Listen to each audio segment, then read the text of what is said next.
说的是玻璃的消息，为了打造玻璃变成有活力、热情、健康的城镇，提升玻璃变成友善观光小镇的形象。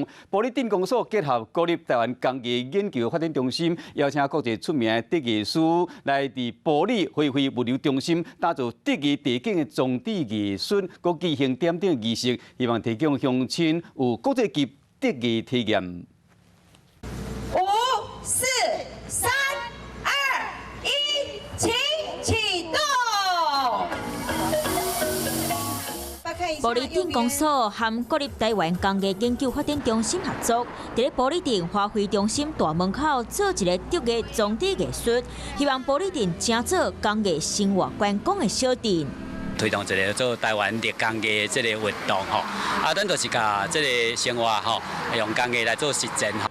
国际有名的竹艺师是玻璃人，为了展现在地特色，伊结合蝴蝶、菱格大尊的元素，创作大型竹艺造景，后面就不管伫咧日时或者是暗时啊，拢有无共的体验。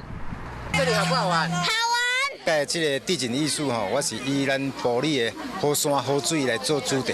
为了让玻璃成做是友善观光小镇，甲工艺和生活结合做伙，玻璃镇长廖志成邀请民众来遮参观。做咱所有一个生活教育上好的一个开始安尼。有玻璃镇公所用心的安排，透过音乐暗会欣赏，让玻璃这个遮变甲真热闹。